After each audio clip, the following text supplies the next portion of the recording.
A maioria das pessoas, em momentos de luta, de desespero, de provações, pedirá a Deus que as resgate. Eles pedirão a Deus que os liberte. Mas o que acontece quando você pede a Deus para tirar esse problema ou situação e Ele não o faz? O que acontece quando você diz para a montanha se mover e ela não se move? E agora? Gostaria de dizer a vocês que, durante aqueles momentos em que os problemas simplesmente não vão embora, quando a chuva simplesmente não para, nossa oração deveria ser: Senhor, passa por esta tempestade comigo. Dê-me forças para enfrentar esse problema. Veja os 3 meninos hebreus no livro de Daniel. Eles foram lançados numa fornalha ardente. Deus não os livrou de serem jogados no fogo. Deus entrou no fogo com eles. Deus não livrou Daniel de ser jogado na cova dos leões. Deus estava lá com ele. O Salmo 23, versículo 4 diz: Ainda que eu ande pelo vale da sombra da morte, mesmo que eu passe por aqui, e cito-me, mas observe como a Bíblia diz: eu atravesso. Não se trata de dizer: Deus não me deixe caminhar pelo vale da sombra da morte, ou Deus me salve do vale da sombra da morte. Mas ainda que eu ande pelo vale da sombra da morte, não temerei mal algum. Pois você está comigo. A tua vara e o teu cajado me consolam. A parte fundamental é a frase: pois você está comigo. E eu quero que você saiba que Deus está com você. Deus está com você mesmo no vale da sombra da morte. Deus está com você mesmo em momentos de extrema tristeza e angústia. Quando a tragédia acontece, quando tudo parece estar contra você, Deus ainda está com você. Ele é um amigo mais chegado que um irmão. Então, quando a montanha não se move, ore pela força para escalá-la. Quando o gigante não se move, ore pelo poder para derrotar esse gigante. Quando seu fardo se torna muito grande, então lance seus fardos sobre o Senhor. Quando estamos nos afogando em tristeza e parece não haver saída, ore para que o Deus dos séculos torne possível o que é impossível ao homem. Deus está com você. Se você está em uma luta neste momento, se você está em uma batalha, Deus está com você e essa batalha pertence a Deus. Deixe-o lutar por você. A única maneira de você resistir à fornalha ardente, a única maneira de sobreviver à cova dos leões, é se você chegar a um lugar de rendição total. Se esta é a sua vontade, Senhor, vá comigo.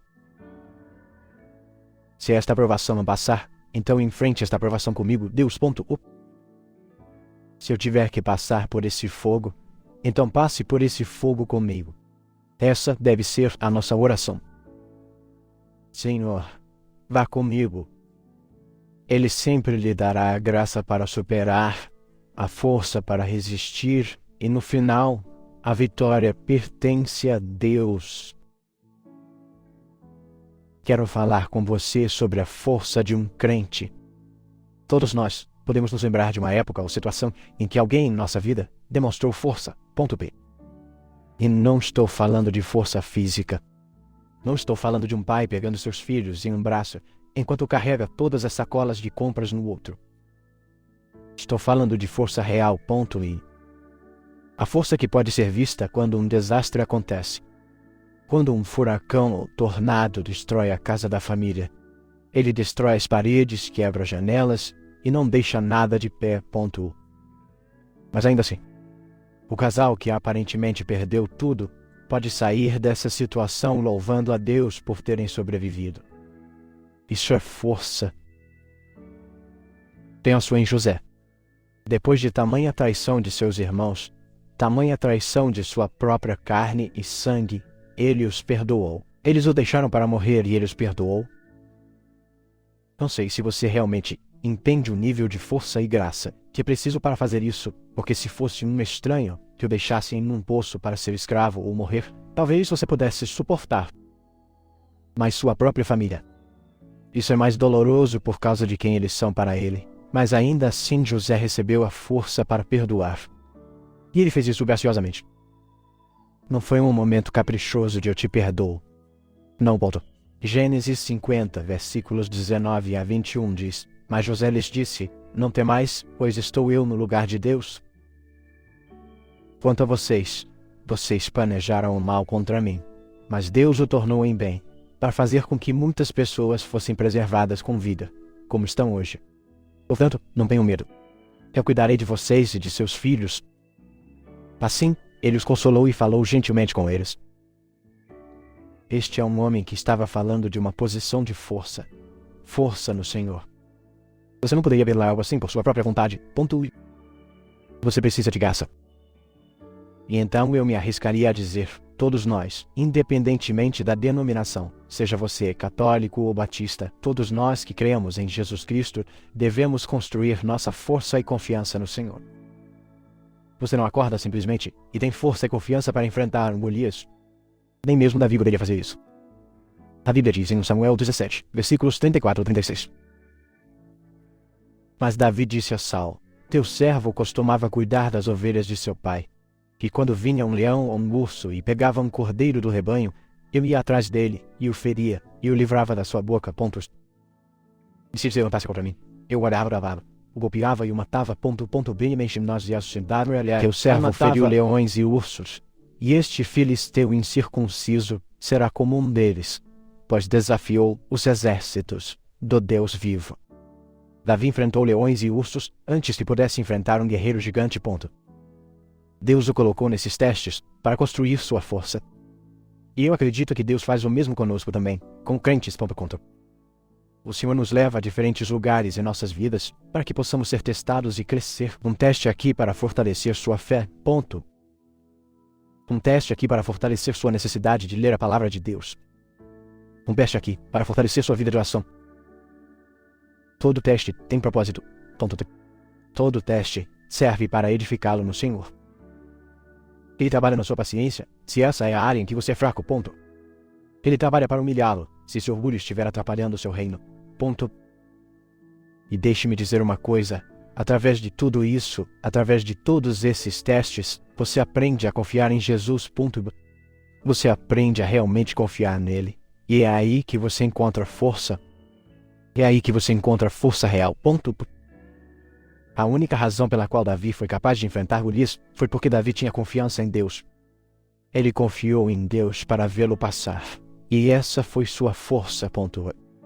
A única razão pela qual José foi capaz de perdoar seus irmãos foi porque José tinha confiança em Deus. Ele confiou que o que era para o mal, o Senhor transformaria em seu bem. E essa foi sua força. Moisés pôde enfrentar o faraó, porque ele confiou no Deus do Eu Sou.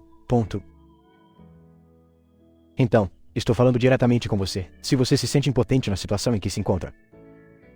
Até que você comece a confiar em Deus, você nunca terá força real, duradoura e verdadeira. Até que você comece a confiar em Deus para a cura de sua família, você sempre sentirá a necessidade de desistir. Isaías 40, versículo 29 nos diz que ele dá força ao cansado e aumenta o poder do fraco. A confiança em Deus produz destemor. Ela produz tenacidade e coragem. Quando Pedro andou sobre as águas, foi porque ele confiava completa e totalmente. Isso significava que as leis da natureza não se aplicavam porque ele confiava em Deus. As leis da gravidade ou da física não importavam simplesmente porque ele tinha total confiança em Deus. Mas no minuto em que essa confiança não era total, no minuto em que essa confiança começou a se tornar dúvida, ele começou a afundar. Ouça-me quando eu lhe digo isso. Os mais fortes entre nós são aqueles que confiam totalmente em Deus. Jó não poderia ter passado pelo que passou e permanecido fiel se não confiasse totalmente em Deus. Abraão não teria chegado perto de sacrificar seu único filho, seu filho milagroso. Ele não teria chegado perto se não tivesse confiado em Deus. Então deixe-me perguntar. Você tem força real? Você tem confiança em Deus? Eu estou orando pessoalmente por Fé Sem Fronteiras. Eu quero acreditar com meu coração e alma, com cada fibra do meu ser dentro de mim, que Deus pode fazer o impossível. Ele pode me usar para a sua glória. Ele pode me curar das cicatrizes de um passado doloroso. Ponto. Eu desejo ter confiança sem fronteiras. Confiança sem limites. Para que, se eu ler a Bíblia e ela disser que Deus lutará por mim, e eu ficar em paz, não terei dúvidas em minha mente de que, seja a luta contra o espírito demoníaco ou o próprio diabo, Deus lutará por mim. E então, eu encorajo você a confiar em Deus. Confie nele completamente. Confie nele completamente. Não discuta. Não calcule. Apenas confie nele. Então, lembre-se disso. Quando o espírito do medo tentar entrar em sua vida, lembre-se destas palavras. Você é de Deus, e nele não há medo. Agora, a outra coisa sobre o medo é que o medo vem do opositor. Ponto. O diabo se oporá a tudo que é de Deus, e precisamos estar atentos a isso. Onde Deus representa vitória, triunfo, ousadia, paz e amor puro. O diabo representa medo, ansiedade, preocupação, tudo que tentará tirar seu foco de Deus. E precisamos estar atentos a isso. Ponto. Onde Jesus Cristo é a luz pura, o caminho, a verdade e a vida. Ponto. O diabo é a escuridão, engano e o pai da mentira. A Bíblia diz em 2 Coríntios 11, versículo 14, e não é de admirar, pois o próprio Satanás se transforma em anjo de luz. Agora, como crentes, a palavra de Deus nos diz que não nos foi dado um espírito de medo, mas de poder, amor e uma mente sã. Ponto. O poder derrota o medo. No amor perfeito de Deus, não há medo. E uma mente sã, uma mente pacífica, é aquela que é o completo oposto de uma mente medrosa. Jesus Cristo fez uma promessa em Hebreus 13, versículo 5. A Bíblia diz: mantenha sua vida livre do amor ao dinheiro e contente-se com o que você tem. Pois ele disse: nunca te deixarei, nem te desampararei. Caso você não saiba, você pode ter dinheiro, mas ele não o salvará. Ponto. O dinheiro não lhe comprará a vida eterna. Ponto. Ele não lhe comprará mais um minuto aqui na terra. Mas se você tem Jesus Cristo, você tem a eternidade no céu para esperar. Nada nesta terra pode prometer nunca deixá-lo ou abandoná-lo, mas Jesus pode. Ponto. Ele prometeu estar com você até o fim dos tempos. Então, hoje, mesmo que você perdesse tudo o que possui, você ainda seria abençoado além da medida por causa dessa grande promessa. Ponto. Veja, eu preferiria ter Jesus do que prata ou ouro, porque Jesus Cristo me amou enquanto eu ainda era um pecador. Ele me amou apesar do meu pecado, independentemente dos meus erros, e Ele não se deixa intimidar pelas minhas muitas falhas. Isso é graça. A coisa mais maravilhosa que faremos é descobrir a vontade de Deus para nossas vidas e segui-la. Que coisa maravilhosa seria intervir e andar na vontade do nosso Pai gracioso e amoroso. E quando estou falando sobre a vontade de Deus, quero dizer tudo, desde as pessoas que Deus quer que estejamos por perto, a igreja certa e o lar espiritual para nós, até mesmo estar igualmente unido a um cônjuge que ajuda e apoia nosso chamado. No entanto, uma coisa que você descobrirá é que a vontade perfeita de Deus não é como uma conta do Instagram. Ponto. Não é uma imagem perfeita, sem manchas. Este não é o caso. Deus é Deus, e sim, Ele é bom, mas nossa vida também é real. Ponto. Agora, às vezes sua vida é emocionante. Às vezes, há dias difíceis, dias cheios de fracasso, dias em que o medo ataca, ou talvez você experimente uma grande perda. Ponto. Apesar das experiências contrastantes que podemos ter nesta vida, quero que você saiba e acredite que Deus faz tudo isso funcionar para o bem quando você o ama. Deus entrelaça aquele dia ruim com aquele dia bom. Ponto. Ele pega aquela mágoa e aquela memória e as conecta a esta lição e aquela pessoa. Ponto. Ouça-me quando digo que Deus está totalmente no controle. Ele pega aquela situação que parece sombria e sombria em sua vida, aquela pressão, aquela incerteza, e ele usa isso para te ensinar, para quebrar seu orgulho e teimosia, para que seu caráter se desenvolva em alguém que pode ser produtivo para seu reino.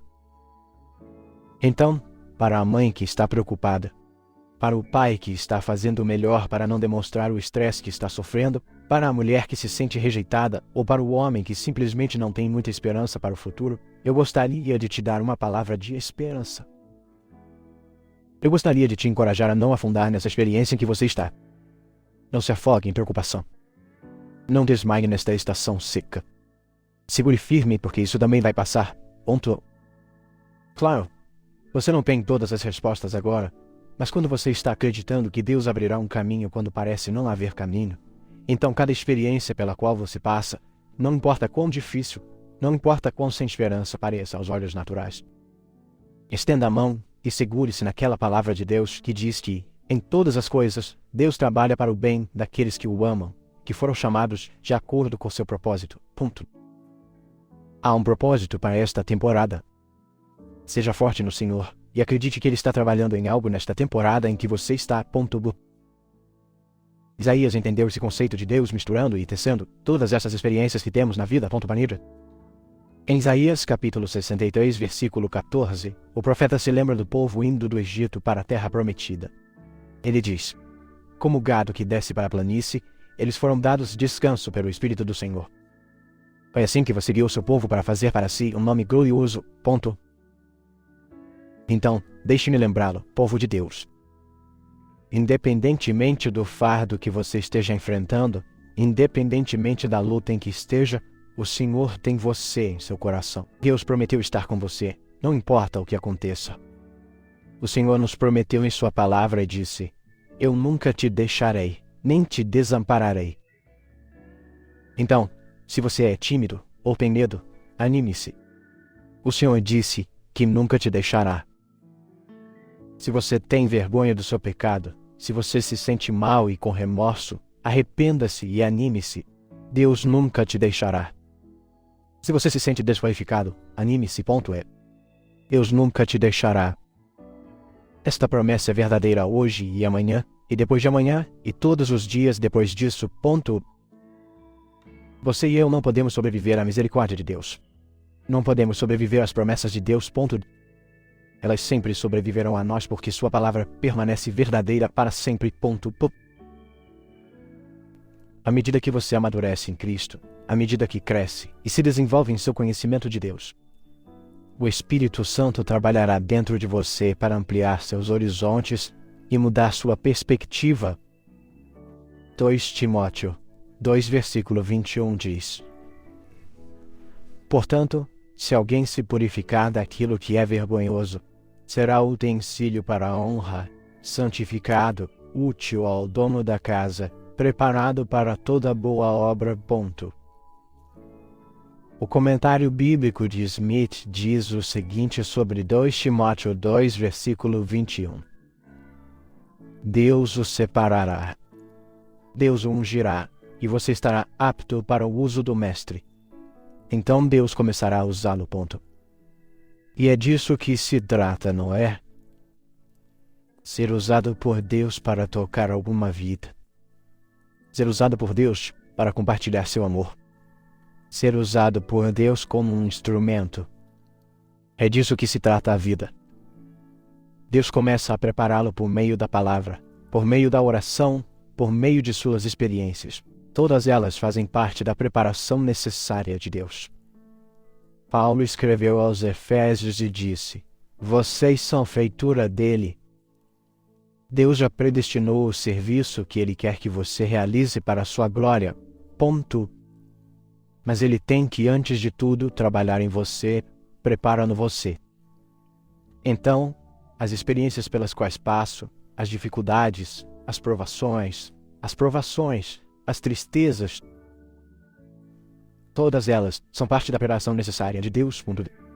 Enquanto Ele está buscando preparar o vaso para ser usado pelo Mestre, enquanto Ele me esvazia de mim mesmo, para que Ele possa me encher com sua plenitude, que eu não viva mais para minha própria glória, mas viva agora para a sua glória. Que eu o sirva de tal forma que isso traga glória a Ele. É por isso que a Bíblia diz em Mateus 5, versículo 16: Deixe sua luz brilhar diante dos homens para que, quando eles virem suas boas obras, glorifiquem a seu Pai que está nos céus. À medida que você experimenta o amor de Jesus Cristo, à medida que você experimenta um relacionamento profundo e gratificante. Qual é a sua perspectiva como um crente em Cristo?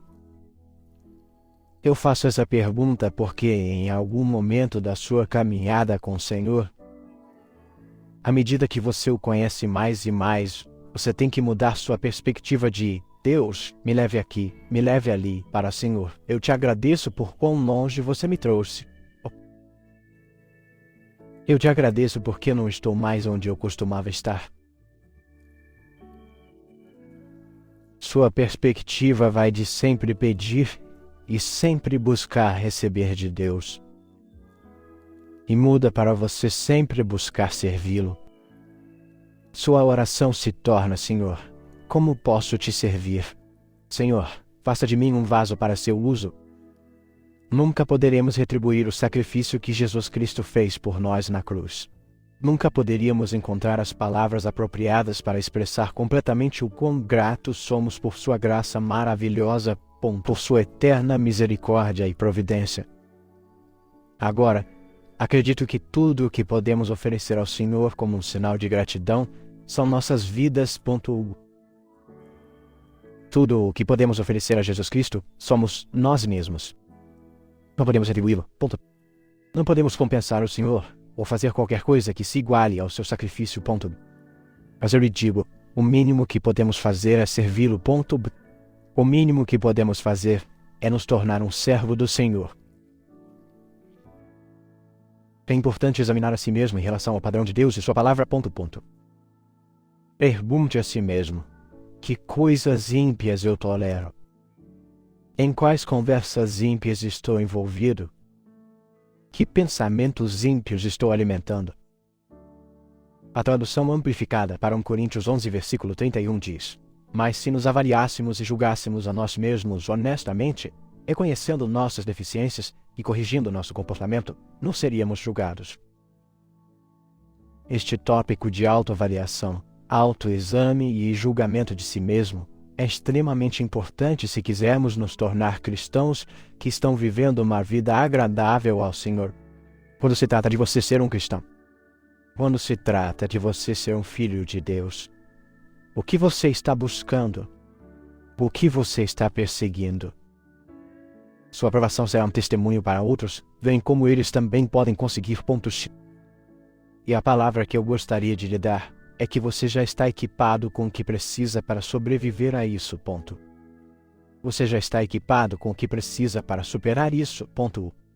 Você tem o que é preciso. Você tem mais do que o suficiente. Então comece a declarar que você é um vencedor. Você é mais do que um conquistador. Seus olhos físicos podem ainda não ver isso, mas ative seus olhos espirituais e declare a palavra de Deus que diz: Eu venci pelo sangue do Cordeiro e pela palavra do meu testemunho. Há poder no sangue de Jesus e seus planos são para você prosperar. São planos que são bons para lhe dar esperança e um futuro, porque você é muito importante para Deus. Comece a ver o valor em sua vida através da palavra de Deus. Deus está tentando lhe dizer: sim, você é muito importante. Você pode vencer se você se apegar a mim, se você se apegar a minha palavra e promessas. A tempestade que você está enfrentando pode ser Deus dizendo a você: eu preciso que você passe por isso por uma razão específica, e para esta estação específica. Então, antes de você ir a qualquer outro lugar em busca de soluções, em Jesus, você tem alguém que move montanhas, um Deus que realiza milagres, um Deus que pode abrir um caminho quando parece não haver caminho. Nada é impossível com Deus. Quero encorajá-lo a ter certeza de que você está enraizado em Jesus Cristo. Certifique-se de que você está ancorado naquele que morreu e ressuscitou. Certifique-se de que sua esperança, sua fé, esteja construída sobre o firme fundamento que é o Filho de Deus. Tome o exemplo de Daniel na Bíblia. Embora ele tenha sido jogado na cova dos leões, ele era inabalável em sua fé. Ele estava ancorado em Jesus. Veja Paulo e Silas, espancados e acorrentados em uma prisão escura, mas eles ainda encontraram a fé para orar e louvar ao Senhor à meia-noite. Por quê? Porque eles sabiam que aquele a quem estavam ancorados era maior do que suas circunstâncias. Eles sabiam que Jesus Cristo era maior do que aquelas correntes. Ele era maior do que qualquer punição que eles enfrentariam. Então, mesmo que todas as probabilidades estejam contra você, continue a confiar no Senhor, e Ele levantará um estandarte contra o inimigo. Povo de Deus, não seja derrotado em seu coração, não se sinta derrotado em sua mente, não importa o que você enfrente, esteja ancorado e fixo em Jesus. A provação que você enfrenta pode não se parecer com Paulo e Silas na prisão. Pode não ser uma cova de leões famintos, mas sua situação pode parecer tão desesperadora e tão intimidadora.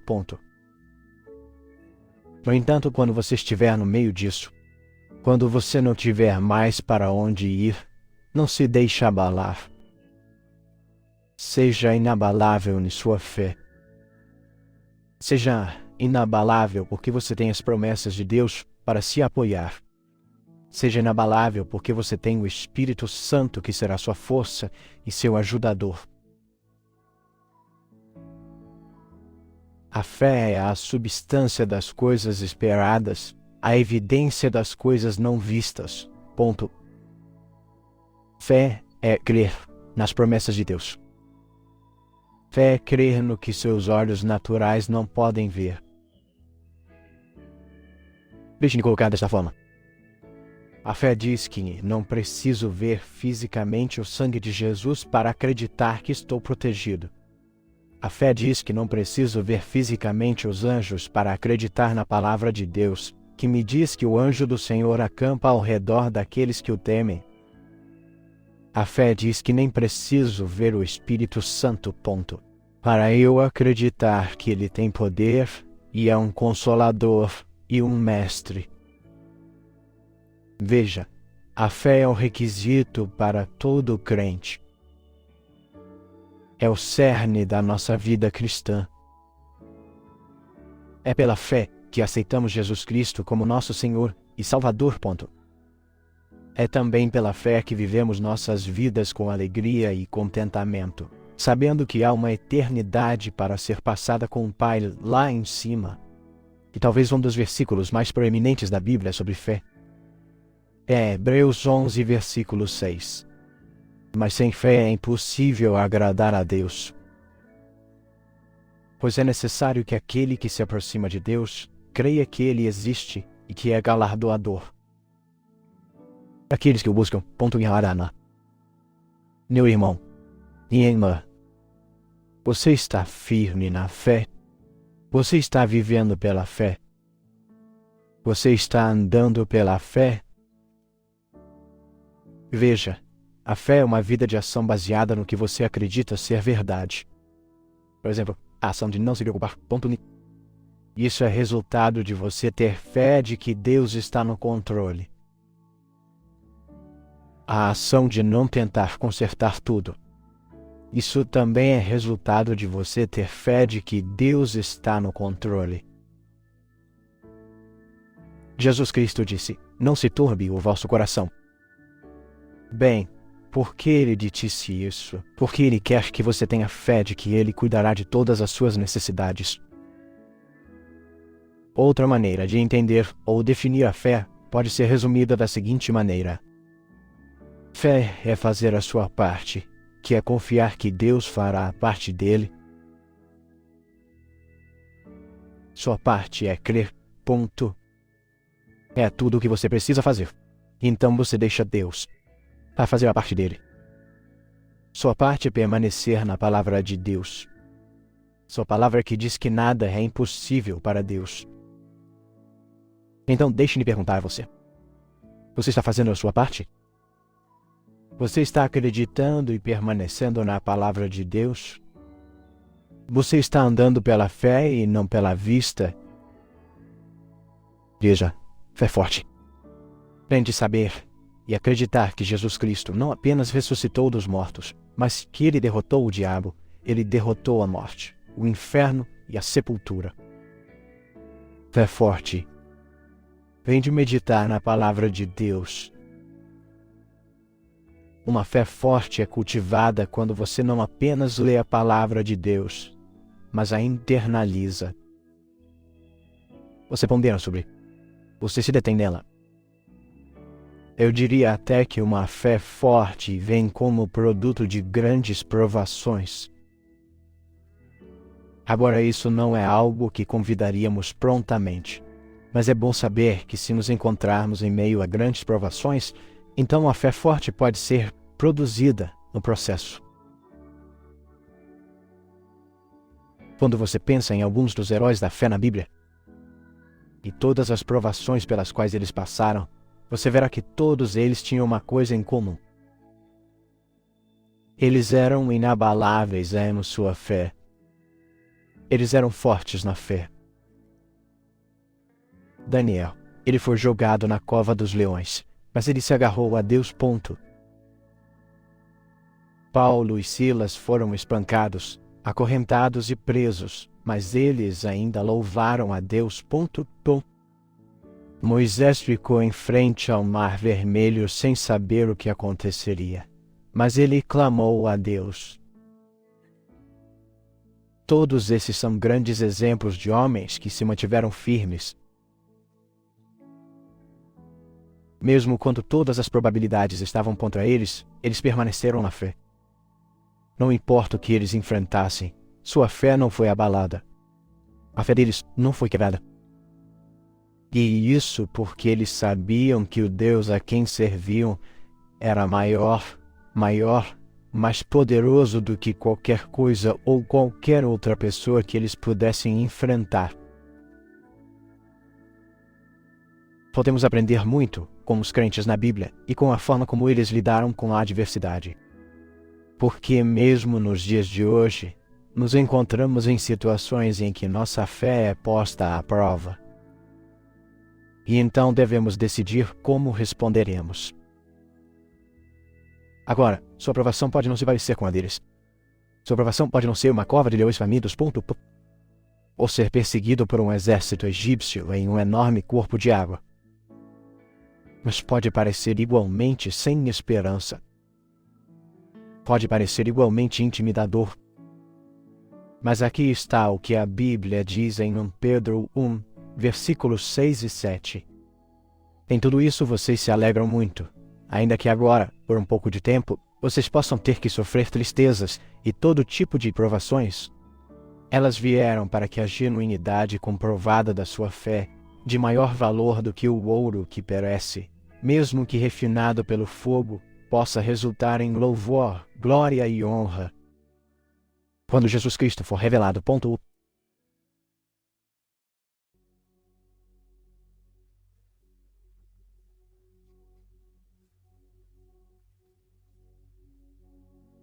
Deus é cruel em nos fazer esperar por respostas às orações?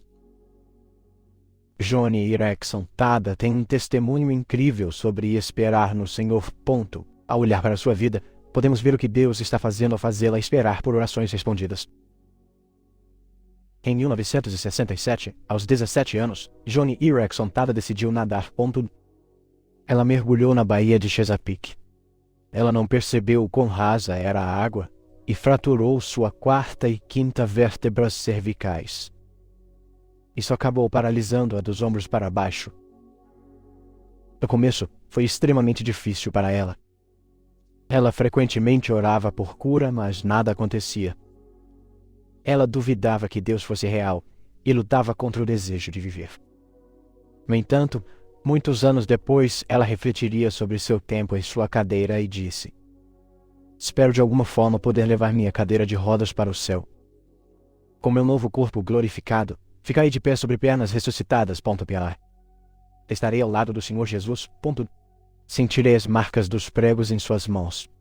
Direi: obrigada, Jesus. Ele saberá que falo sério porque me reconhecerá do santuário interno de compartilhar a comunhão de seu sofrimento. Ele verá que sou alguém que compartilhou o seu sofrimento. Então ele verá que minha gratidão não será vazia. E eu direi: Senhor Jesus, você vê aquela cadeira de rodas ali? Bem, você estava certo quando me colocou nela. Foi muito trabalhoso. Mas quanto mais fraco eu estava naquela coisa, mais eu me apoiava em você. Quanto mais eu me apoiava em você, mais forte eu descobria que você era. Acho que nunca teria conhecido a glória da sua graça se não fosse pela fraqueza daquela cadeira de rodas. Então, obrigada, Senhor Jesus, por isso. E agora, se quiser, pode mandar essa cadeira de rodas para o inferno. Há uma estação entre quando uma oração é feita e oferecida a Deus, e quando a resposta é manifestada. Arrestou e manifestada. Chamamos esse período de tempo de espera no Senhor. Este é um lugar onde Johnny se encontrou. Enquanto esperar no Senhor para fazer qualquer coisa, especificamente responder a uma oração, é desafiador. Deus está trabalhando na espera. Enquanto esperamos nele, aprendemos a nos apoiar e confiar em Deus. A primeira coisa sobre esperar no Senhor para responder à oração é admitir que pode ser muito difícil.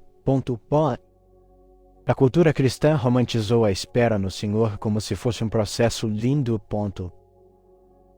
Embora o resultado final seja lindo porque Deus nos transforma no processo, a espera pode ser agonizante.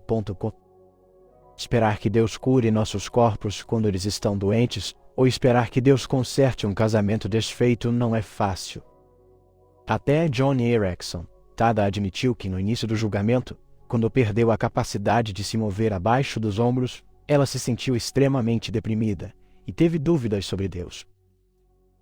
Embora esperar que Deus responda à oração seja difícil, Deus está caminhando conosco por isso. Isaías 40:31 diz: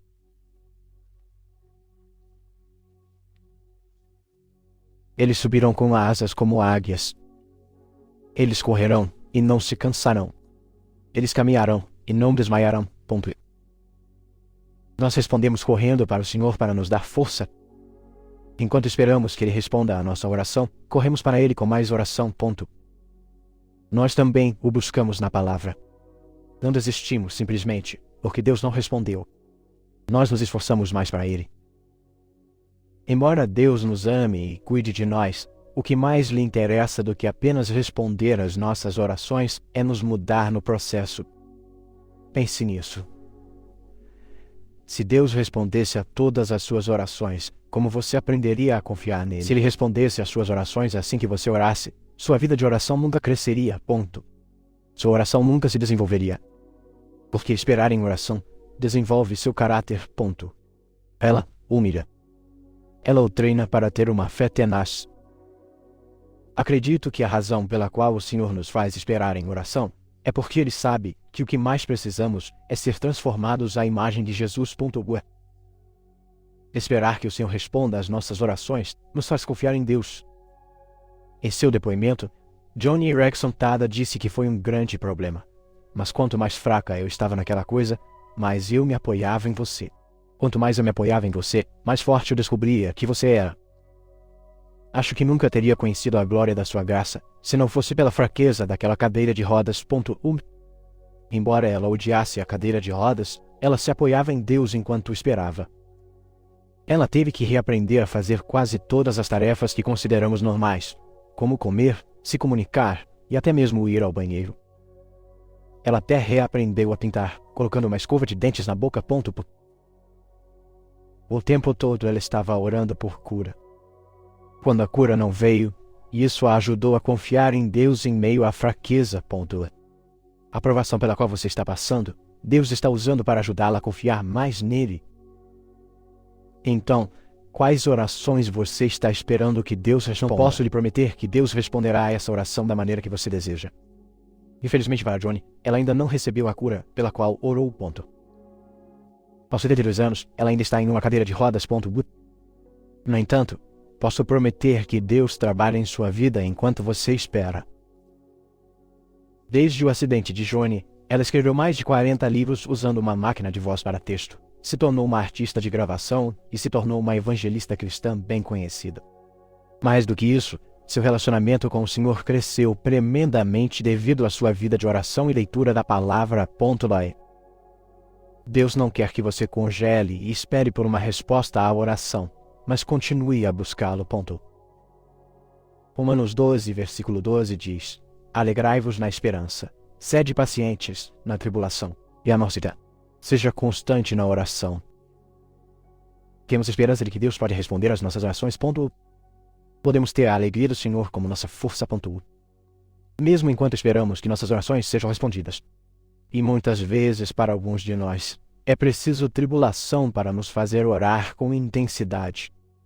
Agora, é por meio desse processo repetido de oração e espera que o Senhor trabalha para nos fazer confiar mais nele, orar mais, buscá-lo mais e nos apoiar em Deus mais do que nunca.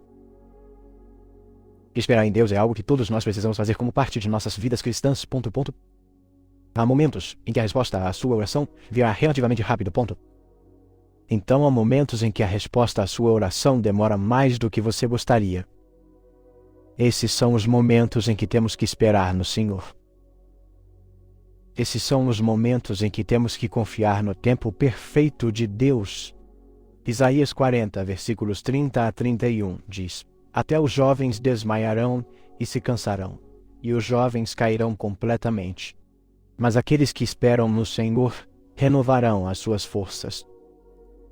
Eles subirão com asas como águias. Eles correrão e não se cansarão. Eles andarão e não desmaiarão. Quando nos dizem para esperar, isso não significa que não devemos fazer nada. Significa simplesmente que devemos colocar nossa confiança em Deus. Sim, podemos querer que algo aconteça mais rápido, mas Deus conhece o começo e o fim. Ele conhece tudo o que está no meio. Ele conhece o fim desde o começo. Nós não sabemos. Então, sempre há uma razão maior do que podemos ver ou perceber para Deus nos fazer esperar. Nunca devemos parar de esperar no Senhor.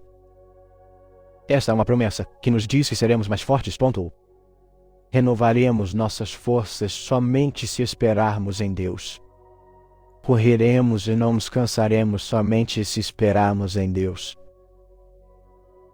Andaremos e não desfaleceremos, somente esperando em Deus. Quanto mais confiamos em Deus, mais confiança temos, mais força temos para prosseguir. Mais somos capazes de prosseguir para correr esta boa corrida da fé. Então, estou falando com você se você está em um período de espera. Estou falando com a pessoa que está esperando em Deus para responder ao seu pedido de oração. A pessoa que está esperando em Deus para agir e mudar as coisas. A Bíblia diz no Salmo 130, versículos 5 a 6, Espero no Senhor. Minha alma espera. E na sua palavra espero. Minha alma espera no Senhor mais do que o vigia pela manhã. Mais do que o vigia pela manhã. Sua alma está esperando no Senhor, porque se você estiver, eu o encorajo a esperar no Senhor em oração. Enquanto você espera em Deus, eu o encorajo a orar hoje. Ore amanhã. Ore depois de amanhã e continue orando. Não desista nesta temporada de espera. Daniel orou por 21 dias. Ele esperou em Deus por 3 semanas. E esperou até que suas orações fossem respondidas. Nós também devemos ter a mesma resiliência. Devemos ter a mesma luta dentro de nós. Uma luta para orar enquanto esperamos em nosso Deus. Muitas vezes, muitas pessoas ficam desanimadas quando a resposta às suas orações não vem imediatamente. Mas apegue-se às palavras do Salmo 40, versículo 1. Ele diz: Esperei pacientemente pelo Senhor. Ele se inclinou para mim e ouviu minha oração. Continue orando, porque Deus ouvirá a sua oração. Continue orando, porque Deus ouvirá seu clamor. Além disso, quero encorajá-lo a esperar no Senhor pacientemente. Quando precisar de uma resposta, não force a questão. Espere no Senhor. Quando precisar de direção, quando precisar de orientação, ponto. Não haja por emoção, ponto. Por favor, não haja por impulso. Mas espere pacientemente em Deus. Porque é uma promessa que vale a pena esperar. Isaías 40, versículo 31 diz: Mas os que esperam no Senhor renovarão as suas forças. Eles subirão com asas como águias. Eles correrão e não se cansarão. Eles andarão e não desmaiarão, ponto. Quando você espera no Senhor, quando você espera pacientemente em oração, Deus lhe responderá. Deus responderá. E Ele pode responder simplesmente dando-lhe paz em seu coração sobre o problema com o qual você está lidando. Ele pode abrir uma nova porta de oportunidade. Então tome a decisão de confiar no Senhor. Continue a esperar no Senhor com expectativa esperançosa. Continue a esperar no Senhor em oração. Continue esperando no Senhor para obter orientação. Continue esperando no Senhor e Ele renovará suas forças. Em todos os aspectos da sua vida, você precisa aceitar que, no grande esquema das coisas, seu controle é limitado. O que você pode controlar é seu esforço diário, sua atitude diária. É isso que você pode controlar. O resto, você deixa com Deus. Ore para que Deus intervenha nessa situação, com seu chefe ou supervisor. Ore para que Deus intervenha quando se trata de quem influencia seus filhos na escola. Ore para que o Senhor veja seu trabalho duro e o recompense. Lembre-se de que a Bíblia diz que você é abençoado quando coloca sua confiança em Deus. Você é abençoado quando coloca sua esperança em Jesus. E aqui está o que aprendi. Quando você confia totalmente em Deus, Ele se torna sua força. Quando a situação à frente parece sombria, quando a montanha à frente parece grande demais para você, quero encorajá-lo a colocar sua confiança em Jesus. Coloque sua esperança no Senhor. Temos um Deus que pode abrir um caminho onde parece não haver caminho. Devemos colocar nossa esperança e fé não nas promessas do homem, não nos recursos ou habilidades do homem, mas nas promessas de um Deus eterno. Uma das coisas mais extraordinárias que aconteceram na Bíblia pode ser encontrada em João capítulo 13, versículos 3 a 8. E antes de ler esta passagem das Escrituras, quero que você entenda que quando Jesus estava aqui nesta terra, Ele era totalmente Deus Filho, e era totalmente humano. Ele nasceu de uma virgem e viveu nesta terra, mas não conheceu o pecado. Da mesma forma, Hebreus 4, versículo 15 diz: Pois não temos um sumo sacerdote que não seja capaz de simpatizar e compreender as nossas fraquezas e tentações, mas alguém que foi tentado sabendo exatamente como é ser humano. Em todos os aspectos como nós, mas sem cometer pecado. Nosso Senhor conhecia a dor. Ele conhecia a fome. Ele conhecia o cansaço, assim como qualquer outro ser humano. Mas apesar disso, Ele ainda era poderoso o suficiente para andar sobre as águas. Jesus, enquanto estava nesta terra, totalmente homem e totalmente Deus, Ele ainda era poderoso o suficiente para falar ao vento, e ele obedeceu. Ele era poderoso demais para que a sepultura o segurasse. E é com esse entendimento que acho João, capítulo 13, versículos 3 a 8 extraordinário, porque a Bíblia diz: Jesus sabia que o Pai havia colocado todas as coisas sob seu poder, e que ele tinha vindo de Deus e estava retornando a Deus. Então ele se levantou da refeição, tirou suas vestes exteriores e enrolou uma toalha em volta da cintura. Depois disso, ele derramou água em uma bacia e começou a lavar os pés de seus discípulos, enxugando-os com a toalha que estava enrolada em sua cintura. Ele foi até Simão Pedro, que lhe disse: Senhor, você vai lavar meus pés? Jesus respondeu: Você não percebe agora o que estou fazendo, mas mais tarde entenderá. Não, Disse Pedro: você nunca lavará meus pés.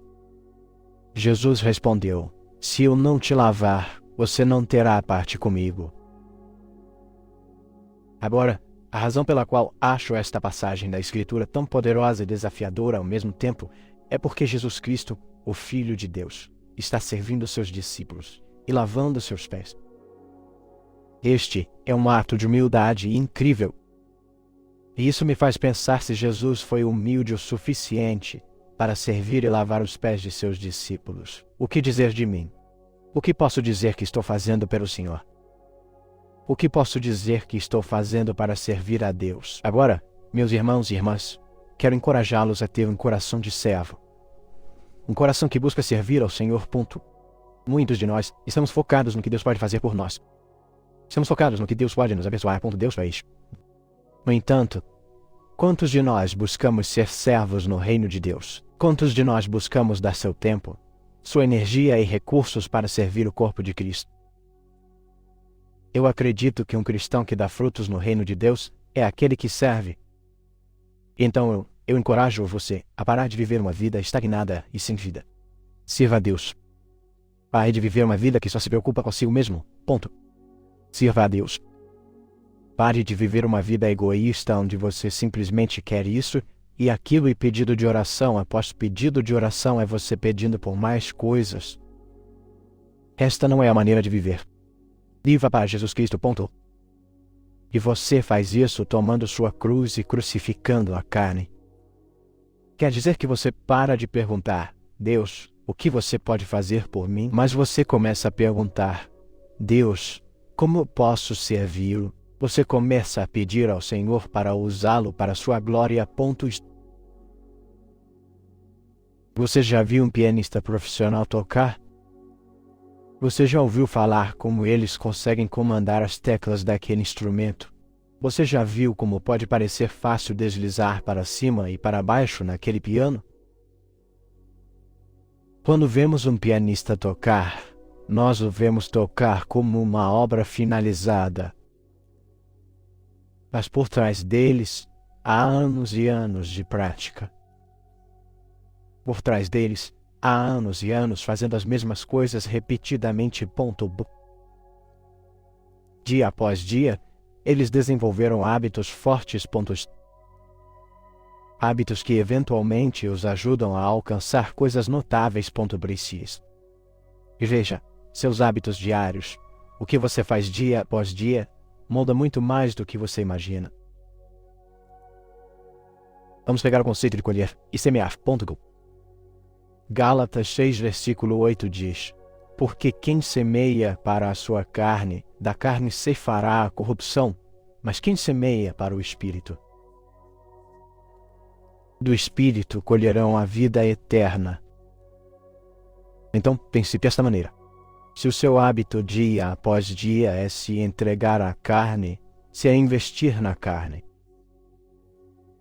então a Bíblia diz que você colherá corrupção, porque todas as coisas relacionadas à carne são temporárias, ponto. Elas passarão.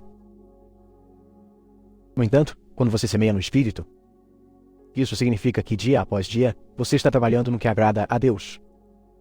Você está trabalhando para ter autocontrole. Você está trabalhando para amar o seu próximo, ponto. Você está orando. Você está meditando na Bíblia. E santos, eu acredito que precisamos desenvolver hábitos piedosos fortes.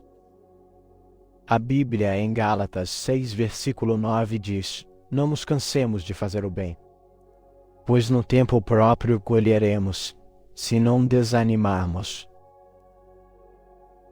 Não se canse de fazer o bem. Diariamente, isto é, povo de Deus, precisamos desenvolver rotinas fortes que sejam firmemente centradas em Jesus Cristo, ponto. E um dos principais hábitos que precisamos desenvolver é a comunhão diária com o Espírito Santo, ponto. A tradução amplificada para Efésios 5, versículo 18 diz: não se embriaguem com vinho, pois isso é maldade, corrupção, estupidez, mas sejam cheios do Espírito Santo, ponto. E constantemente guiados por ele. Quando estamos cheios do Espírito Santo, isso significa que somos sempre guiados pelo Espírito, ponto. Conta com. Isso significa que estamos constantemente sendo guiados pelo Espírito. É um estado de dependência. Você não depende mais de si mesmo ou de seus recursos ou seu círculo de influência, mas depende do Espírito Santo dia após dia. É por isso que é tão importante ser cheio do Espírito Santo. Você descobre que quando está cheio do Espírito Santo, você fica mais sensível à voz de Deus. Seu coração se torna mais receptivo às coisas de Deus, às instruções de Deus. Com o Espírito Santo, você pode ler, desfrutar e entender a palavra de Deus de uma forma diferente do que se você tentasse por conta própria. Então, esforce-se para fazer disso um hábito. Que a cada dia você passe um tempo com o Espírito Santo. Passe esse tempo desenvolvendo e construindo um relacionamento com o Senhor por meio da ajuda, da orientação e da liderança do Espírito Santo. Quem é Deus para você? Como você vê o Senhor? Qual é o papel dele em sua vida? Ou melhor, onde você o colocou em seu coração? Ele ocupa todo o seu coração? Ou ele tem uma fração do seu coração? Eu me pergunto em sua mente. O Senhor ocupa uma quantidade significativa de tempo em seus pensamentos, ou ele luta apenas para fazer você pensar nele por mais de 5 minutos no dia? Quem é Deus para você? Eu o encorajo a ver o Senhor como ele realmente é. Deus não é brincadeira. Ele é todo-poderoso. E onipotente, o que significa que ele é ilimitado em seu poder e em sua autoridade. Deus é onipresente, e isso significa que ele está em todos os lugares, em todos os momentos. Ele é um Deus soberano, o grande eu sou. Então, seja o que for que desejamos, Deus é o eu sou disso. Se for proteção, Deus diz, eu sou sua proteção. Se você precisar ser resgatado, Deus diz, eu sou seu resgate. Veja, Deus é o dono do gado em 1000 colinas. O céu e a terra são dele. Mateus 1, versículo 23 diz, eis que a virgem conceberá e dará à luz um filho, e o chamarão Emanuel. Ele é Emanuel, o que significa que Deus está conosco.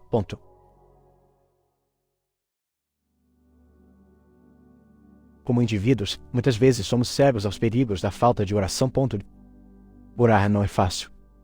Orar não deve ser algo casual. É uma guerra espiritual. No entanto, um cristão que não ora é completamente impotente, porque não há relacionamento com Deus. Você já percebeu que quando você precisa que o Senhor intervenha em sua vida, quando precisa de um milagre ou de um avanço, ninguém precisa lhe dizer que você precisa orar. Ninguém precisa lhe dizer que você precisa ter uma vida de oração. Muitas vezes, quando estamos em necessidade, há uma intensidade em nossas orações. No entanto, a dificuldade que todos enfrentamos é que uma vez que nossas necessidades pessoais são atendidas, uma vez que a batalha foi vencida, uma vez que o avanço veio, o fogo que antes estava em nossas orações parece se apagar. E precisamos estar cientes disso. Precisamos nos proteger contra isso. Há 2 coisas que quero discutir sobre a oração. E a primeira coisa é que não se trata de como você se sente. É sobre o que você precisa. A segunda coisa é, a oração não é uma saída de incêndio. Não é o botão vermelho de ejeção que pode salvá-lo de qualquer coisa. Agora, antes de me aprofundar nesses pontos, deixe-me dizer que todos nós oramos. Todos nós oramos de uma forma ou de outra. A questão quando se trata de oração é, oramos durante os dias em que não temos vontade. Oramos durante o tempo em que parece difícil, quando é difícil. Esse é o problema com a oração para a maioria de nós. Porque se você realmente pensar sobre isso, há algo que acontecerá mais cedo ou mais tarde que o forçará a orar. Um pecador orará quando a vida ficar difícil o suficiente. Um mentiroso, um ladrão, uma pessoa sexualmente imoral. Todos eles rezam quando a vida fica difícil. Porque é por isso que, na maioria das vezes, não obtêm resultados. É porque eles veem a oração como uma saída de incêndio, adequada apenas para uso emergencial. Quero dizer, pense nisso, ponto. Quando você anda em um prédio, nenhum de nós está realmente preocupado com as saídas de incêndio, ponto, ponto. Isso até uma emergência. E por mais silenciosa que seja, muitas vezes as pessoas veem a oração da mesma forma, ponto. Mas aqui está o que você deve saber. A oração não é sobre como você está se sentindo. A oração não é sobre o que você está sentindo. A oração é sobre o que você precisa. E o que você precisa é de Jesus. O que você precisa é de um relacionamento com Jesus, ponto. O que você precisa é ter fome, buscar o Senhor em oração, ponto. Além disso, a oração não é uma saída de incêndio, ponto. Devemos permanecer sempre em oração, ponto. Precisamos olhar para a oração como uma necessidade, e não como algum tipo de processo de resgate, ponto. Agora, sempre que falo com as pessoas sobre oração, aqui estão as principais perguntas que me fazem. Por que é tão difícil orar? Por que sou tão inconsistente com a oração? E por um momento, gostaria que você pensasse. Por que não oramos? Pelo menos não no nível que sabemos que deveríamos estar orando. Acredito que há uma série de razões pelas quais não oramos como deveríamos, como crentes. E agora, ao listar essas razões, seja honesto consigo mesmo se algum ponto ressoar com você. Muitos cristãos não oram porque estão confortáveis, ponto. A vida é boa. Eles estão ganhando uma vida decente. Eles estão vivendo com uma saúde relativamente boa, ponto. A vida é confortável. E somos criaturas de conforto, ponto. Então, preferimos dormir meia hora a mais do que acordar para orar. Preferimos assistir a algo e relaxar do que usar esse tempo para orar, pontos. Estar confortável significa que achamos que não precisamos orar, ponto. Mas aqui está a questão. Se alguém andasse na rua, um completo estranho, ponto. Se eles vierem até você e disserem, preciso da sua ajuda com uma coisa. Preciso que você me ajude com isso. Preciso que você me dê isso. E preciso que você resolva essa situação, ponto. Se alguém viesse e dissesse isso para vocês, quantos de vocês diriam? Claro, eu vou ajudá-los. Nenhum de nós faria isso. Não para um completo e total estranho. Mas se fosse um amigo, um parente, se fosse alguém com quem temos um relacionamento.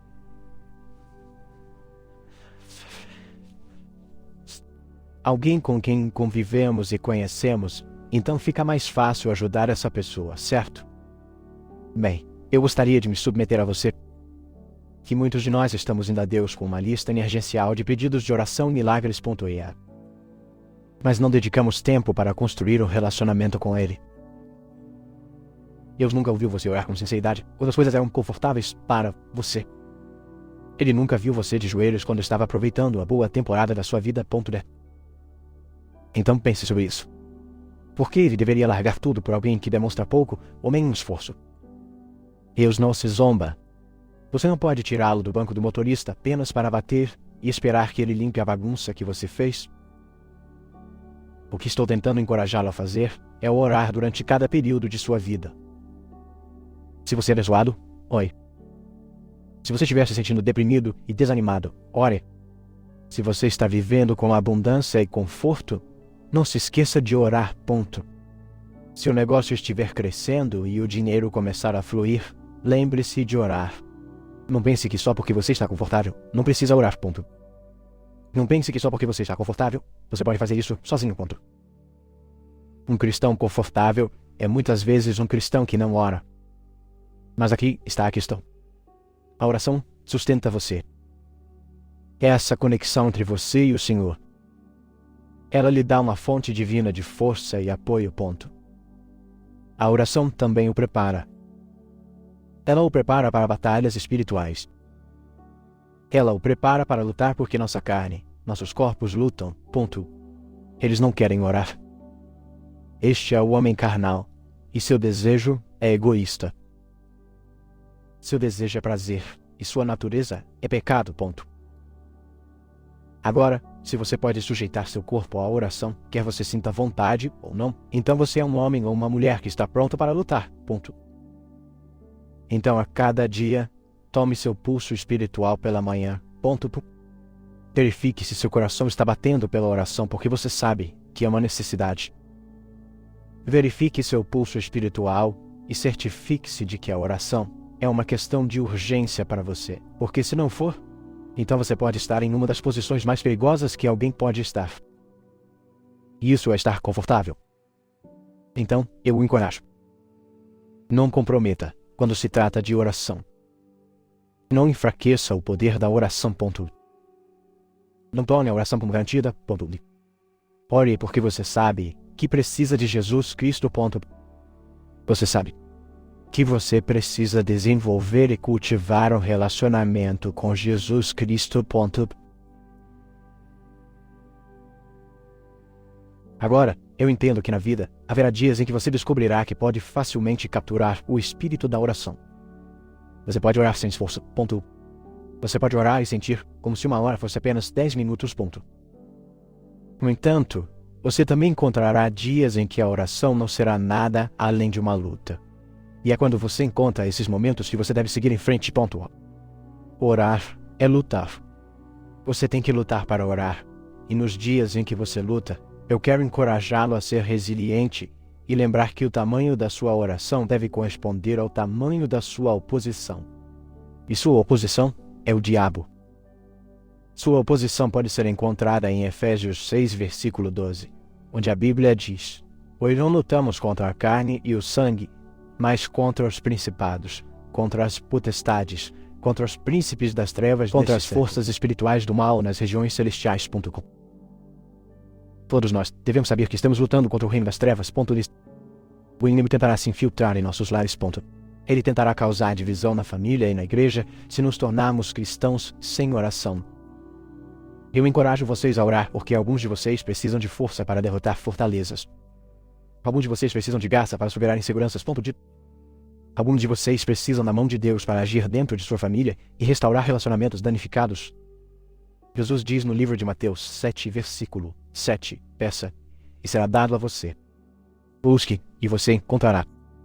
Bata, e a porta será aberta para você. Pois todo aquele que pede, recebe. Aquele que busca, encontrará. E aquele que bate, a porta será aberta.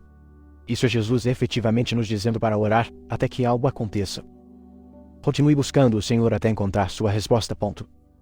Continue batendo até que a porta seja aberta. Agora, um filho de Deus reconhece que você não pode lutar uma batalha e escapar impune com uma vida de oração fraca. Mas eu gostaria de formá-lo, talvez encorajá-lo, a olhar para a oração como um meio para a vitória. Veja, somos construídos e equipados para a guerra espiritual, então não devemos ter medo de uma luta. Não devemos ter medo de lutar por meio da oração. Muitas pessoas evitam ser intercessoras. Elas evitam ser guerreiras de oração. Elas preferem orar bem. Existem cristãos por aí que querem orar, mas ficam intimidados com a perspectiva ou o pensamento de guerra. Mas eu gostaria de lembrar que a Bíblia diz: "Pois as armas da nossa milícia não são carnais, mas poderosas em Deus para destruir fortalezas." As armas de um intercessor, a força de um intercessor, é derivada somente de Deus. É por isso que o versículo diz que as armas da nossa milícia não são carnais, mas poderosas em Deus. Significando que são divinamente poderosas. Elas são sobrenaturais em sua eficácia. Você não pode lutar contra o diabo com seus punhos naturais, mas pode lutar contra ele por meio da oração. Você pode lutar contra ele clamando ao Senhor. Você pode lutar contra ele indo a Jesus em oração. Então eu encorajo você hoje a continuar insistindo em oração. Não se deixe intimidar pelo pensamento de guerra espiritual. Não tenha medo, mas ore.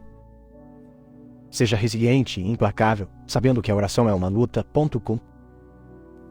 Como está a sua vida de oração? Quão forte é a sua vida de oração?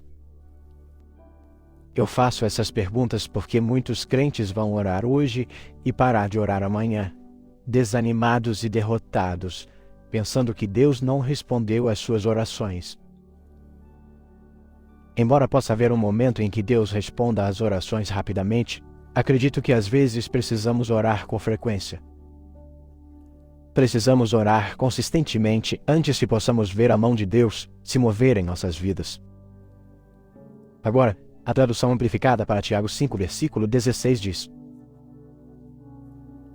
"Portanto, confessem seus pecados uns aos outros, seus passos em falso, suas ofensas, e orem uns pelos outros, para que sejam curados e restaurados. A oração sincera e persistente de um homem justo ou crente pode realizar muito quando colocada em ação e tornada eficaz por Deus.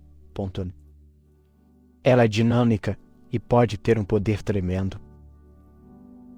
Permita-me destacar algumas palavras que me chamam a atenção a respeito da oração e de mim mesmo como crente.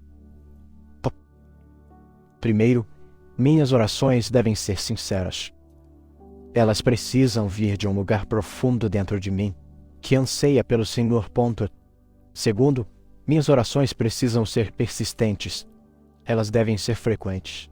Não apenas uma oração aqui e outra ali, mas deve haver um nível de consistência em minha vida de oração. E, finalmente, preciso praticar a justiça.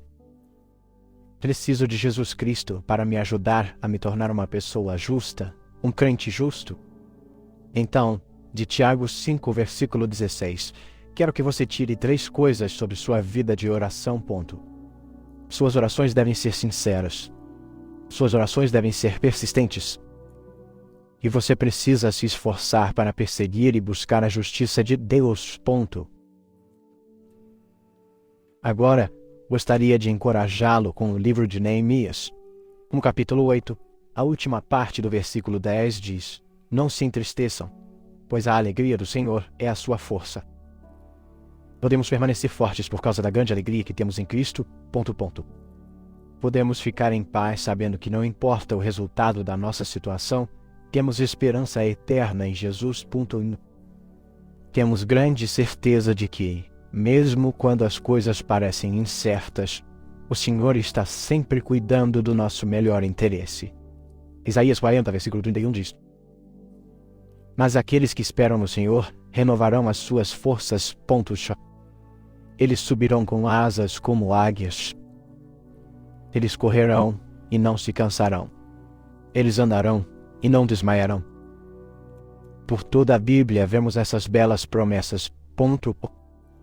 Promessas de que Deus nos dará força em nosso tempo de necessidade. Promessas de que nossas orações sinceras e persistentes serão ouvidas por Deus. Promessas de que não devemos nos entristecer, porque através da alegria do Senhor temos força. Repetidamente somos lembrados de que não importa o que enfrentemos, a esperança. Somos ouvidos pelo Senhor. Não devemos confiar em nós mesmos para obter força, mas em vez disso, devemos entender que nossa força vem de Jesus. Então não se trata de quão duro tentamos ou de nossa capacidade de lutar. É tudo sobre Jesus. Êxodo 17 nos apresenta uma poderosa lição sobre oração. No versículo 9, somos informados de que Moisés disse a Josué: Escolha alguns dos nossos homens e saia para lutar contra os amalequitas.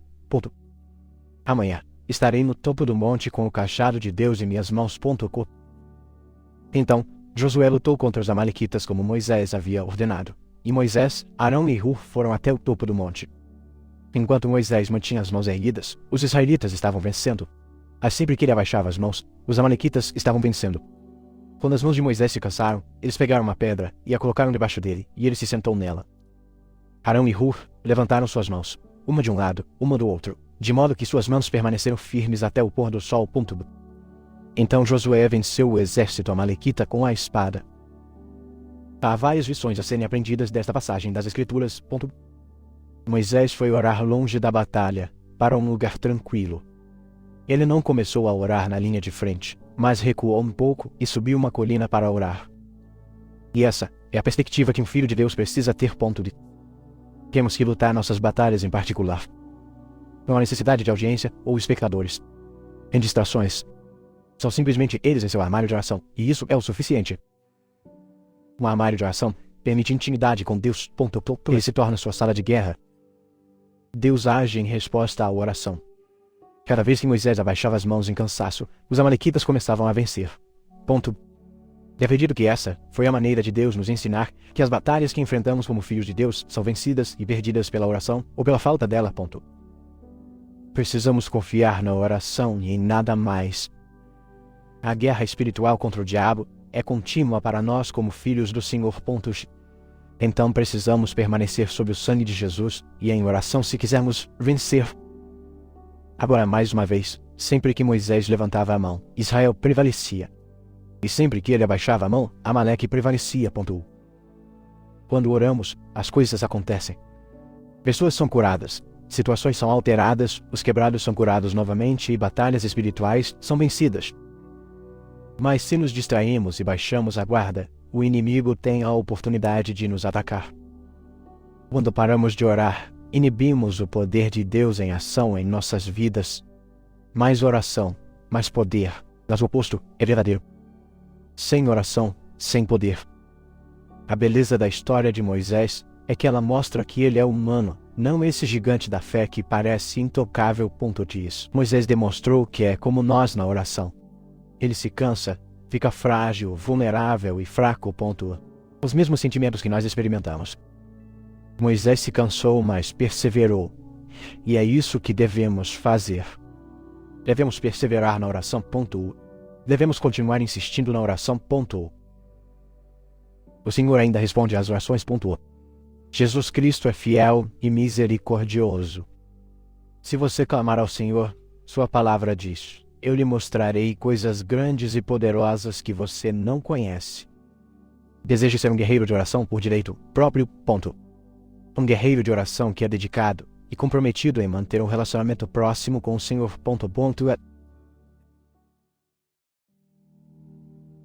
Se você olhar ao redor hoje, muitas pessoas estão lutando. Alguém em algum lugar está preocupado e ansioso sobre um filho pródigo, uma criança que se perdeu. Outra pessoa neste mundo acaba de receber notícias terríveis. Agora a vida nunca mais será a mesma para eles. Então deixe-me perguntar a você: em quem você depende quando a vida fica difícil? Em quem você depende quando não vê nada além de problemas e caos ao seu redor? Em quem você depende quando não tem forças? Em quem você depende quando se depara com circunstâncias sobre as quais não pode fazer nada? Bem, hoje, povo de Deus, quero encorajá-lo a depender de Deus. Dependa de um Deus que nos deu promessas maravilhosas na Bíblia. Promessas que devem nos elevar quando a vida tenta nos derrubar. Promessas que devem trazer paz aos nossos corações, mesmo que nosso ambiente externo seja tumultuado. As promessas de Deus são que você e eu devemos depender, porque Deus é um Deus fiel. É um Deus que cumpre sua palavra, porque é a verdade. Agora, oro para que esta mensagem sirva como um lembrete para cada crente que está ouvindo. Quero que você saiba que quando começar a confiar nas promessas de Deus, perceberá que está bem cuidado, não lhe faltará nada.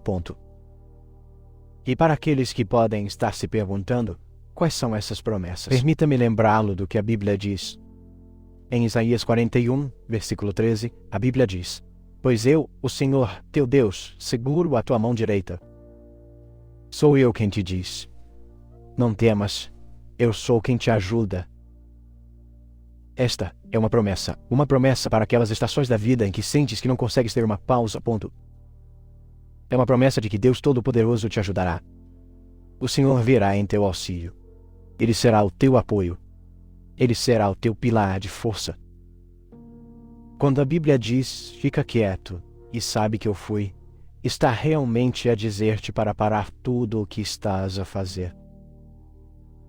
Pare de se preocupar. Pare de lutar.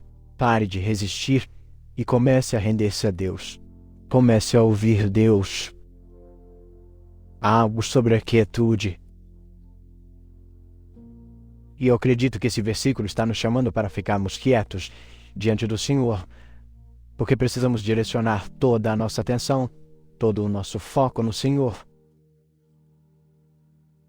Veja, quando você passa tempo conhecendo o Senhor, quando você passa tempo na presença de Jesus Cristo, você será verdadeiramente transformado. E eu o encorajo a desejar e ter fome por esses tipos de encontros ricos na presença de Deus. Porque é somente nesses encontros íntimos individuais que cada um de nós pode obter uma revelação pessoal de quem Deus realmente é. É somente nesses encontros íntimos individuais que cada um de nós pode ser fortalecido e cheio de coragem. A coragem de enfrentar o mundo e defender Cristo. A coragem de enfrentar o diabo e declarar que Jesus Cristo é o Senhor. Isaías 40, versículo 29 diz: Ele dá força ao cansado e aumenta as forças ao que não tem força. Esta é uma promessa para nos agarrarmos em tempos de fraqueza. Deus dará força aos cansados. Ele ajudará você a permanecer firme quando os tempos ficarem difíceis. Ele ajudará você a seguir em frente quando parecer que você está prestes a ser sobrecarregado. Em Êxodo 14, versículo 14, a Bíblia diz: Esta é uma promessa para nós, uma promessa de segurança.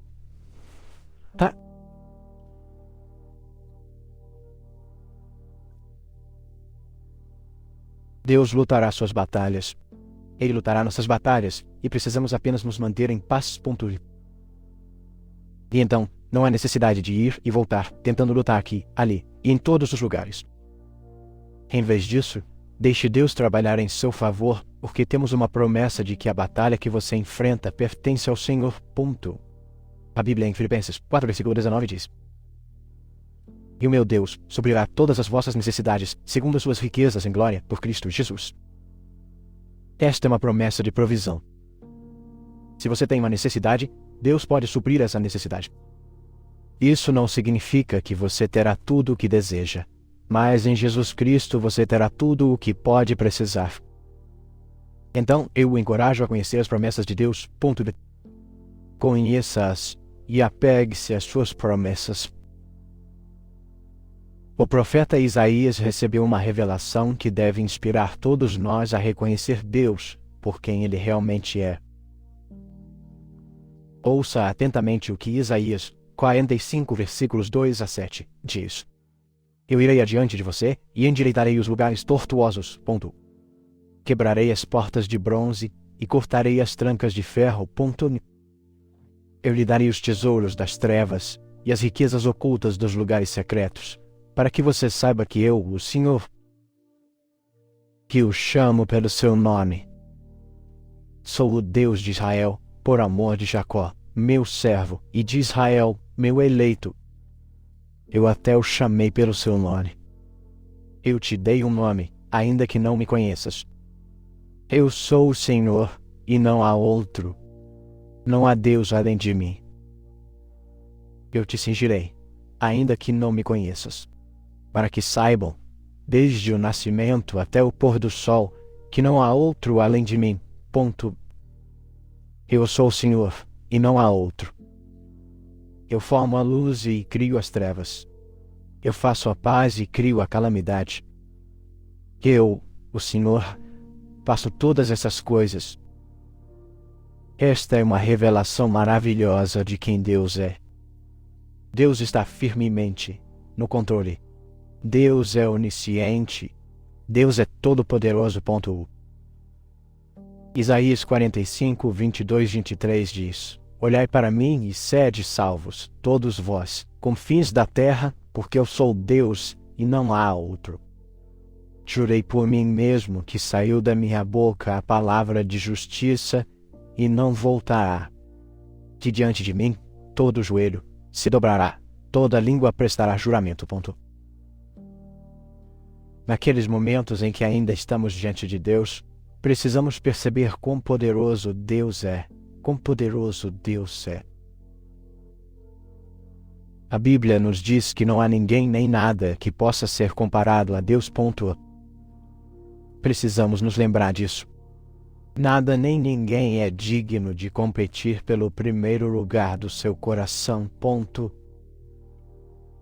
Deus deveria estar em primeiro lugar. Como é o cristão de hoje? E como deveria ser o cristão de hoje? Estas são duas perguntas muito diferentes que podem ter duas respostas muito diferentes, dependendo de a quem você pergunta. Agora, a Bíblia diz, em 1 Pedro 2, versículo 21, Para isso vocês foram chamados, porque Cristo sofreu por vocês, deixando-lhes um exemplo para que sigam seus passos. Ouça isso com atenção. Porque Cristo sofreu por vós, deixando-vos um exemplo para seguir de seus passos. Acredito que este é o verdadeiro cristianismo, seguindo o exemplo de Jesus Cristo. Jesus Cristo deixou o céu e foi para a terra para morrer pelos nossos pecados. Ele colocou a igreja antes de si mesmo. Ponto. Ele obedeceu à vontade de Deus. Ele viveu uma vida com propósito. Um propósito que pode ser resumido com suas palavras em Lucas 22, versículo 42, que diz: Pai, se queres, afasta de mim este cálice. Contudo, não seja feita a minha vontade, mas a tua. Quando chegamos a tal lugar, é isso que acredito ser o verdadeiro cristianismo. Ponto.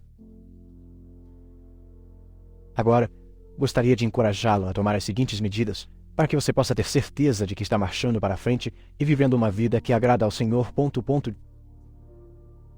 Para começar, todos nós precisamos viver vidas onde Deus está em primeiro lugar. Você e eu precisamos viver uma vida que coloque Deus acima de tudo. Ponto. Coloque Deus antes de tudo. A tradução amplificada para Lucas 9, versículo 23 diz: E ele estava dizendo a todos: Se alguém quiser seguir-me como meu discípulo, negue-se a si mesmo, deixando de lado os interesses egoístas, e tomar sua cruz diariamente, expressando a disposição de suportar o que vier e me seguir, crendo em mim, conformando-se ao meu exemplo de vida e, se necessário, sofrendo ou talvez morrendo por causa da fé em mim. Ponto. Isso me lembra da música que diz: Jesus pela manhã, Jesus ao meio-dia, Jesus quando o sol se põe. E para mim, isso significa viver uma vida onde você é completamente consumido pela presença do Senhor, por sua palavra, pelo Espírito Santo. E não, isso não significa que você negligencia suas responsabilidades do dia a dia porque está orando 24 horas por dia, 7 dias por semana. Significa simplesmente que sua mente está constantemente fixada em Jesus Cristo. Ou você está meditando silenciosamente em um versículo enquanto prepara o café da manhã, ou está adorando e louvando enquanto dirige. Seja o que for, tenha a presença de Espírito para se perguntar: estou conectado ao Senhor? Estou glorificando o Senhor? Agora a frase "coloque Deus em primeiro lugar" se tornou muito popular nos dias de hoje, mas em termos práticos, o que isso significa?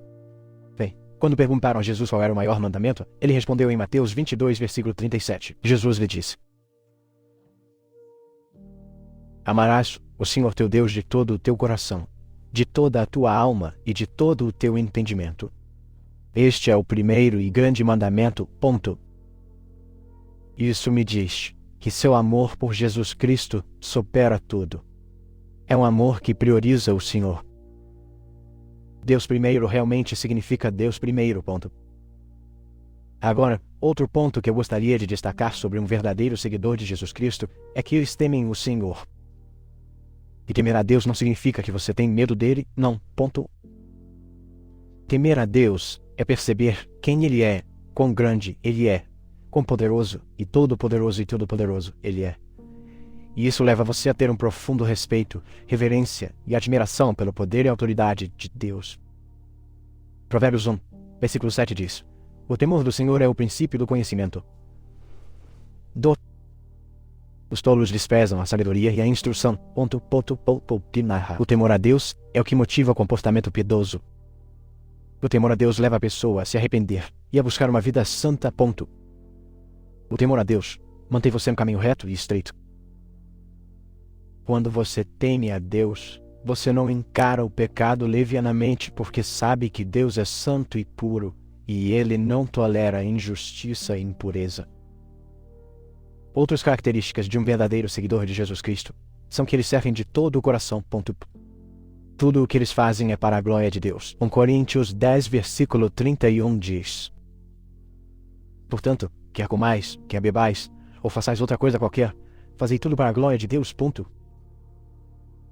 Eu vos encorajo a fazer tudo o que puderdes no reino de Deus, mas faça-o para trazer glória a Ele e não para vós mesmos. Sirva para a glória de Jesus Cristo. Sirva para que os descrentes e os perdidos vejam a bondade de Deus através de você. Sirva com intenções puras. Sirva com intenções piedosas. Muitos de nós precisamos ser obedientes a Gálatas 5, versículo 13, que diz: Pois vocês, irmãos, foram chamados para a liberdade. Somente não usem a liberdade para dar ocasião à carne, mas sirvam uns aos outros pelo amor. Quando você serve para a glória de Deus, creio que é quando você está realmente imitando a Cristo. Agora, meu ponto final está intimamente ligado a essa questão de servir. Um verdadeiro seguidor de Jesus Cristo é humilde. E humildade não significa que você se permite ser usado e abusado. Significa simplesmente que você não pensa mais de si mesmo do que deveria. E você não pensa menos dos outros do que deveria. E para ser honesto, essa é uma questão que tem tudo a ver com o orgulho. O orgulho diz, eu posso fazer isso sozinho. O orgulho diz, eu me fiz sozinha. Sou bem-sucedido e fiz isso porque trabalhei duro. O orgulho diz, olhe para mim, olhe o que eu fiz. No entanto, a humildade diz,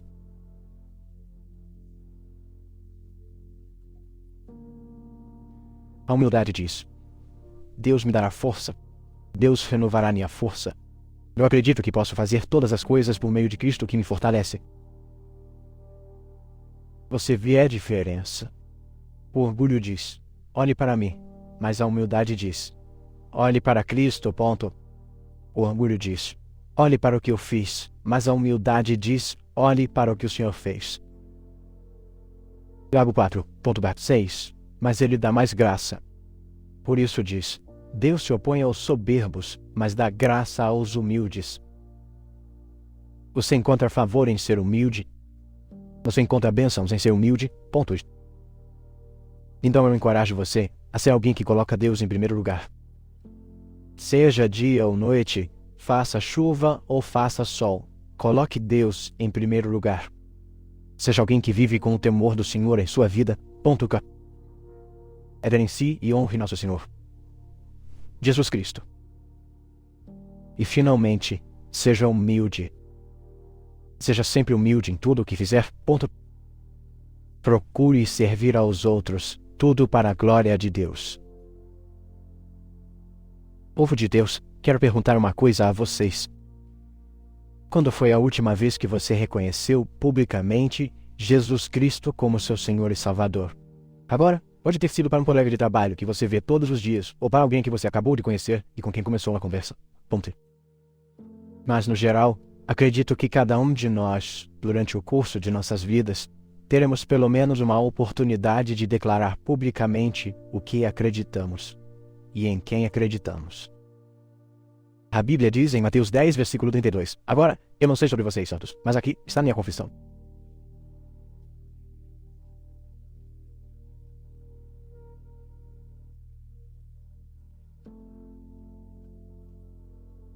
Eu creio em Jesus Cristo. Eu creio que Ele é o caminho, a verdade e a vida. E ninguém pode chegar ao Pai, exceto por Jesus.